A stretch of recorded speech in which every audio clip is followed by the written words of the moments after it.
Hello बच्चों, आप सब जानते ही हैं कि हम पढ़ रहे हैं सेपरेशन ऑफ सब्सटेंस कि सब्सटेंस को हम कैसे सेपरेट करेंगे।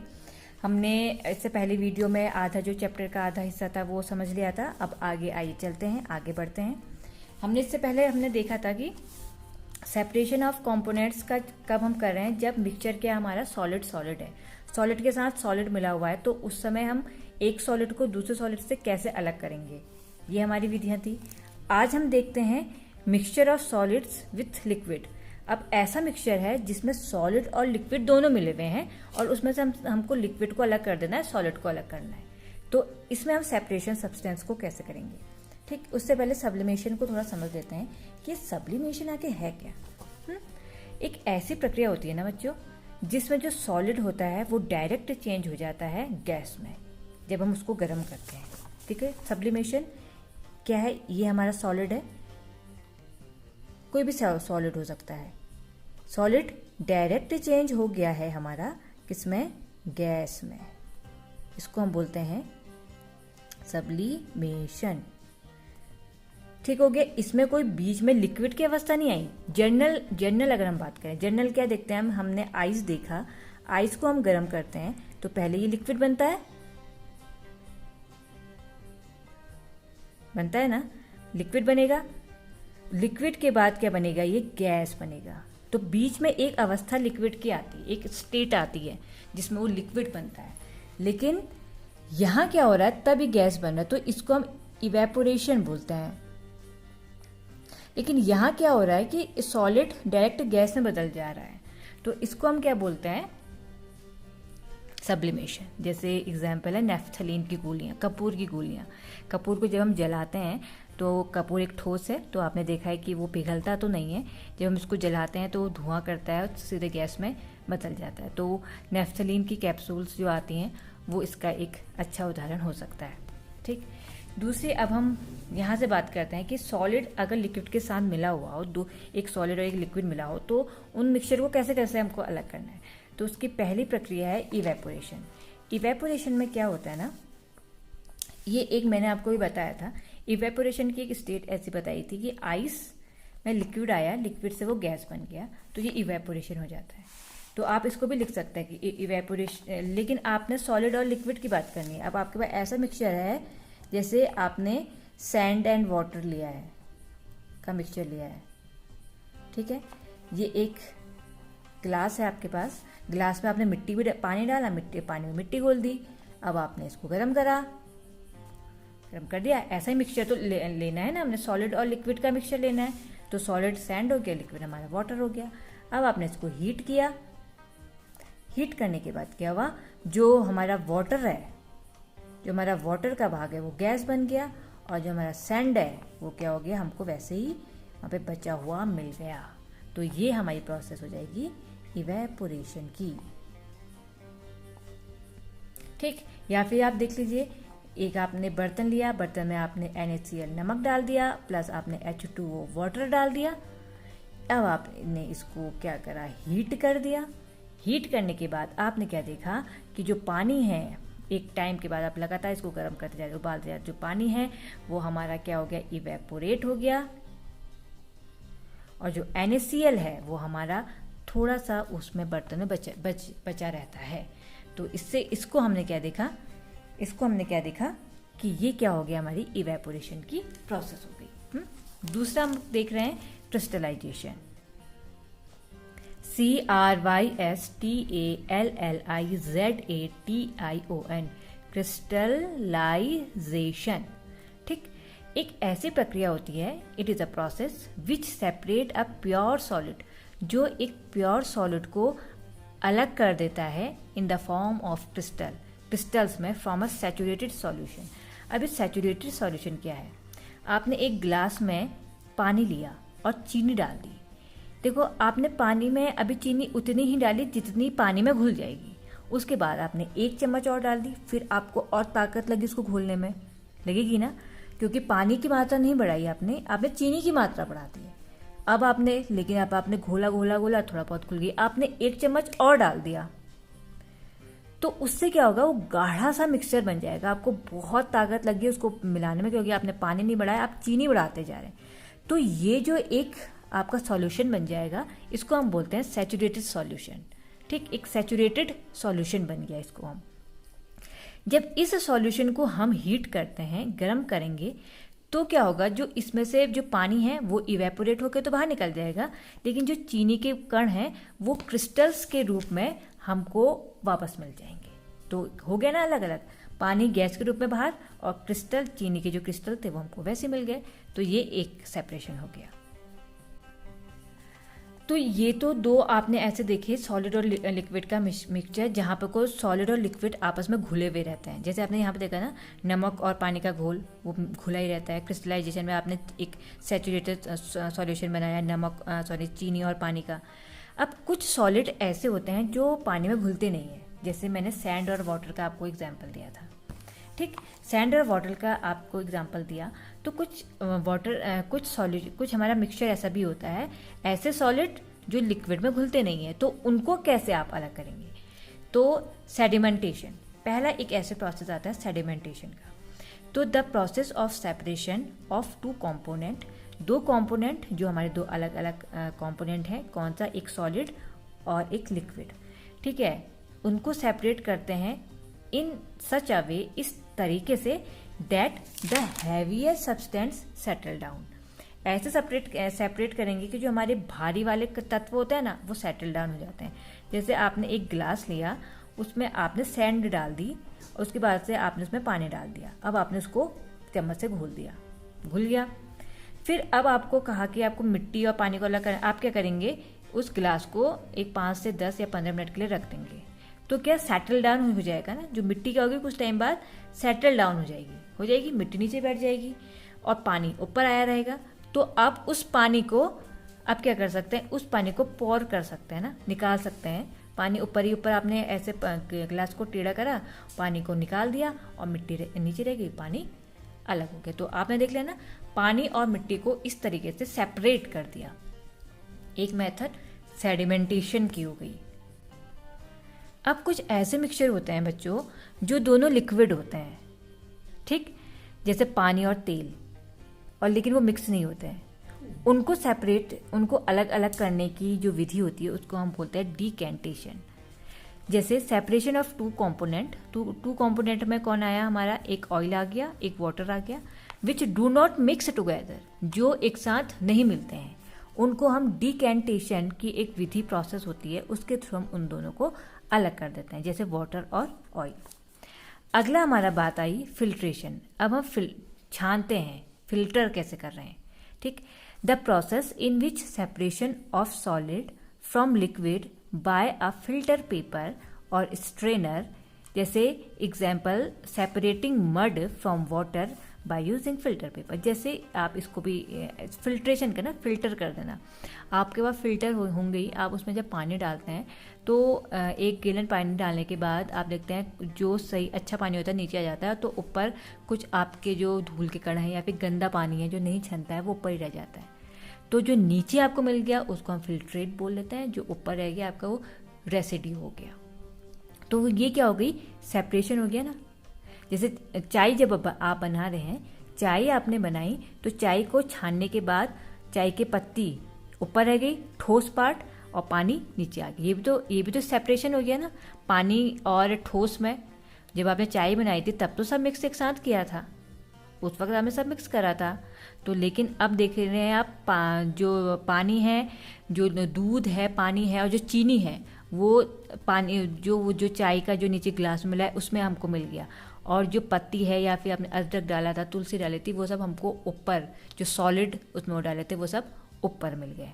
तो the process in which separation of solid from liquid, ऐसा सेपरेशन जिसमें सॉलिड और लिक्विड को अलग अलग कर दिया जाता है बाय फिल्टर पेपर।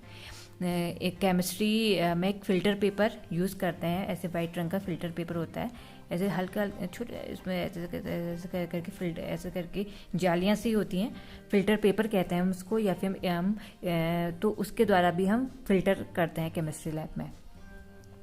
लेकिन अभी आप इससे समझ सकते हैं, जैसे आपने चाय की पत्ती को छाना, जैसे छन्नी होती है ना, उससे भी महीन महीन उसमें ब्लॉक्स होते हैं, तो उसको हम फिल्टर पेपर बोलते हैं। उसके थ्रू जो फिल्टर किया जाता है उसको हम फिल्ट्रेशन बोलते हैं। समझ में आएगा ना। फिल्ट्रेशन क्या हो गया कि फिल्टर कर देना, सॉलिड और लिक्विड को अलग कर देना फिल्ट्रेशन में। अब अगली बात आती है हम condensation. It is a process by which a substance change from the gas phase two liquid के फेज। कंडेंसेशन कह रहे हैं हम, ये एक ऐसी प्रोसेस होती है जिसमें सब्सटेंस चेंज हो जाता है गैस से लिक्विड में। किस में आ जाता है? गैस से लिक्विड में कोई स्टेज आ जाती है तो हम उसको बोलते हैं कंडेंसेशन। गैस बनी थी, गैस को से वो किस में बदल गया, अब लिक्विड में आ गया है। जैसे जब आपने एक बीकर रखा, बीकर में आपने पानी डाल दिया, पानी डाल के आपने इसको हीट करा, ठीक हो गया। पानी डाल के अब आप हीट कर रहे हैं, आपने एक प्रोसेस तो क्या करी, हीट करने के बाद आपने देखा कि एक टाइम पे ये उबल रहा है और इसकी जो गैस है वो ऊपर चारों ओर से एनवायरनमेंट में हमारी फैल रही है। लेकिन कुछ देर बाद आपने क्या करा, इसके ऊपर एक ढक्कन मार दिया।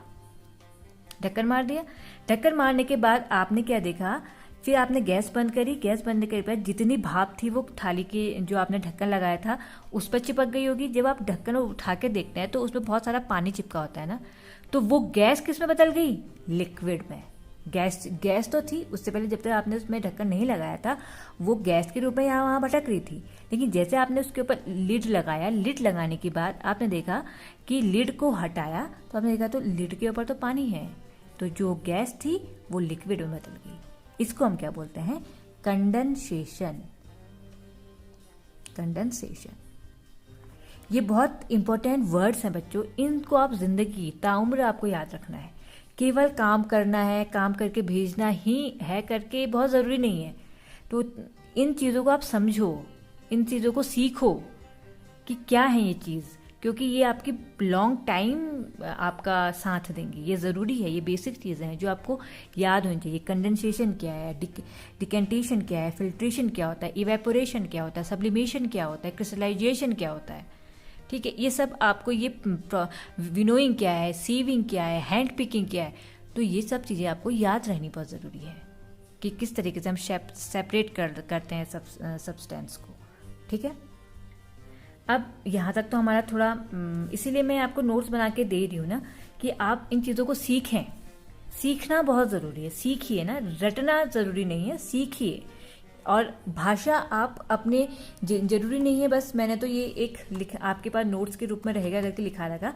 अगर आप अपनी लैंग्वेज इंग्लिश में यूज़ करना चाहते हैं, यहाँ पे कोई इशू नहीं है, आप करिए, आप सही से और अच्छा लिख सकते हैं तो आप और बेटर लिखिए। लेकिन उससे पहले समझिए कि कंडेंसेशन क्या है। It is a process by which a substance change from the gas. एक ऐसी प्रक्रिया जिसमें सब्सटेंस चेंज हो जाता है गैस से लिक्विड में, from the gas phase to liquid, या फिर आप लिख सकते हैं change from gas to liquid. जरूर नहीं आप फेस लगाएं, एक अच्छे मैनर में उसको लिखने के लिए फेस हमने लिख दिया, या फिर आप स्टेट भी लिख सकते हैं, ठीक। एक्सरसाइज देखते हैं, यहाँ तक हमारा चैप्टर खत्म हुआ, एक्सरसाइज की बात कर रहे हैं। एक्सरसाइज कुछ इस तरीके से है। पहला प्रश्न है, why do we need to separate different components of mixture, give two example. हमको ज़रूरत क्यों पड़ती है, वाई डू वी नीड, हमको आवश्यकता क्यों पड़ती है, टू सेपरेट, अलग करने की, डिफरेंट कॉम्पोनेंट, अलग अलग कॉम्पोनेंट को, ऑफ अ मिक्सचर, मिक्सचर में जो अलग अलग कॉम्पोनेंट होते हैं उनको हमको अलग करने की ज़रूरत क्यों पड़ती है। कोई 2 एग्जाम्पल बताइए। ये मैंने आपको पहले भी बताया था और यहाँ पर भी लिखा हुआ है। तो आई होप मैं ज़्यादा इसको ना खींचते हुए आप इस चीज़ को पहले समझ गए होंगे और अभी मैंने जो लिखा है उससे भी आप समझ जाएंगे। वट इज़ विनोइंग, इससे पहले हमने पढ़ा है where it is used. Winnowing क्या है, ये कहाँ पर यूज होता है, ये बहुत इंपॉर्टेंट प्रश्न है, आप इसको अच्छे से याद करिएगा कि क्या होता है, ठीक है। नेक्स्ट है, how will you separate husk और डर्ट। आप हस्क के जो पार्टिकल हैं, जो घास फूस है, और जो डर्ट के जो पार्टिकल हैं, धूल मिट्टी के कण हैं, उसको जो आपको सैंपल दिया है पल्स का बिफोर कुकिंग। अब इसका मतलब क्या है कि from a given sample of pulses from, आप कैसे जो हस्क हैं, जो धूल मिट्टी के कण हैं, जो भूसा है, उसको अलग करेंगे अगर दालों में वो मिला हुआ है बिफोर कुकिंग। खाना बनाने से पहले जब आप दाल बनाएंगे उसमें कूड़ा करकट मिला हुआ है तो आप उसको कैसे सेपरेट करोगे, भाई भूसा भी मिला है धूल मिट्टी कण भी मिले हैं उसमें, तो आप उसको कैसे अलग करेंगे? तो किससे करेंगे? बाय विनोइंग, विनोइंग से। देखो आधा ऊपर से हस्क एंड, या फिर और भी लिख सकते हैं, और dirt particles are separated from pulses by winnowing. कैसे करेंगे separate? By winnowing. What is sieving? Where it is used. Sieving क्या है? छानना, छन्नी से जो हम छान रहे थे। वेयर इट इज यूज, ये यूज कहाँ पर होता है? अब आप यहाँ पे ही कहेंगे कि मैम इसका आंसर तो वो भी हो सकता था हैंड पिकिंग, हम हाथ से तो उठा सकते हैं। अरे भाई आप भूसा कितना हाथ से उठाओगे? तो उसके लिए विनोइंग करते हैं ना, ऐसे सूप होता है, सूप पे आप ऐसे ऐसे करके उसको छानेंगे तो जो हस्क और जो धूल मिट्टी कण है वो अलग हट जाएंगे, और जो आपके जो पल्सेस हैं वो नीचे गिरते रहेंगी। तो वो एक अच्छा मैटर है ना। तो आप कब तक हाथ से धूल मिट्टी ऐसे उठा के फेंकते रहोगे? हम हैंड पिकिंग कब करते हैं? जब बड़े बड़े पत्थर हों उसमें, या कोई बड़े बड़े पार्टिकल होता है, वहाँ हाथ से उठा के उसको फेंक सकते हैं, या फिर स्टोन की मात्रा उसमें कम हो। अब जहाँ पे भूसा ज़्यादा है और धूल है, मिट्टी है, तो आप उसको हाथ से नहीं उठा सकते ना, तो उसके लिए आपको विनोइंग करनी पड़ेगी। तो ये है क्या है सीविंग, मैंने आपको पहले समझा दिया, मैं आज नहीं समझाऊंगी। आई होप आप समझ गए होंगे इसको। How will you separate sand and water from their mixture? How will you separate sand and water? आप मिट्टी और पानी को किसी भी मिक्सचर में से कैसे अलग करेंगे? मिट्टी और पानी का मिक्सचर है, आप कैसे उसको अलग करेंगे? तो देखिए, बाय द फॉलोइंग स्टेप्स, इन स्टेप्स के द्वारा the mixture is allowed to stand without any disturbance. आप क्या करेंगे? मिक्सचर को आपने मिट्टी और पानी का, मैंने अभी बताया ना, मिट्टी और पानी का मिक्सचर बनाया, आपने उसको बिल्कुल स्ट्रेट रख दिया, उसको कोई डिस्टर्बेंस नहीं करी। फिर second point, now sand settle down. अब क्या होगा? जो सैंड होगी वो सेटल डाउन हो जाएगी। सी slowly pour the water into another container to obtain sand in bottom। अब आपने क्या, मैंने कहा ना, अब आप क्या करेंगे? पोर कर देंगे पानी को किसी दूसरे कंटेनर में या जमीन में ही, तो आपने देखा कि पानी अलग हो जाएगा और जो सैंड हो जाएगी इन द बॉटम, बॉटम में नीचे हमको सैंड मिल जाएगी।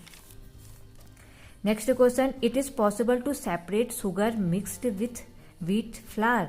क्या ये पॉसिबल है कि जो शुगर है उसको अलग कर दें हम? अगर हम आटे में से, अगर हमने आटा और चीनी को मिला दिया, तो क्या ये सेपरेट है कि हम शुगर और चावल के आटे को अलग कर दें? अगर हाँ, if yes, how will you do it? अगर हाँ, तो आप इसको कैसे करेंगे? तो कैसे करेंगे हमने लिखा है। नेक्स्ट क्वेश्चन, आप इसको पढ़िए, समझिए। समझ में नहीं आ रहा है तो आप मुझसे क्वेश्चन कर सकते हैं कि मैम ये हमें समझ में नहीं आ रहा है, आप इसको हमको समझा सकते हैं। आप ग्रुप में नहीं, आप मुझे पर्सनली भी मैसेज कर सकते हैं, आप पूछ सकते हैं, जिससे मुझे पता चलेगा कि आप देख रहे हैं, आप पढ़ रहे हैं, आप समझ रहे हैं। आप इन चीज़ों को पढ़िए तो सही। Mix sugar and wheat flower in water, इस चीज़ को पढ़ के आप समझिए तो सही। केवल लिखना ये ज़रूरी नहीं है यार, पढ़ना समझना बहुत ज़रूरी है। How would you obtain clear water from a sample of muddy water? आपको एक सैंपल दिया है मडी वाटर का, मतलब एक ऐसा पानी जिसमें मिट्टी मिली हुई है, मडी वाटर। तो हाउ यू विल ऑब्टेन, अब आप उस मडी वाटर में से क्लियर वाटर कैसे प्राप्त करेंगे? यही चीज अभी हमने यहां पढ़ी थी, तो क्वेश्चन थोड़ा बदल गया। कैसे आप क्लियर वाटर प्राप्त करेंगे? किसमें से? मिट्टी वाले पानी में से। तो आपको क्या करना है? उसको सीधा ही खड़ा रख देना है, थोड़ा देर बाद मिट्टी नीचे बैठ जाएगी, पानी को आप ग्लास को पॉर करेंगे और पानी अलग, मिट्टी अलग। उसको लिखना कैसे है? तो वो थोड़ा आपको इसमें से पढ़ के सीखना पड़ेगा। फिल इन द ब्लैंक्स आप इस तरीके से करेंगे और ट्रू और फॉल्स आपके इस तरीके से हैं। तो ये तो थी हमारी आज की वीडियो, और हमारा इसी के साथ चैप्टर 5 कंप्लीट होता है। जल्दी मिलेंगे चैप्टर 6 के साथ। तब तक आप पढ़िए, अपना ख्याल रखिए और अच्छे से पढ़िए, समझ के पढ़िए। बहुत ज़रूरी है कि आप चीज़ों को समझें। तब तक के लिए बाय बाय।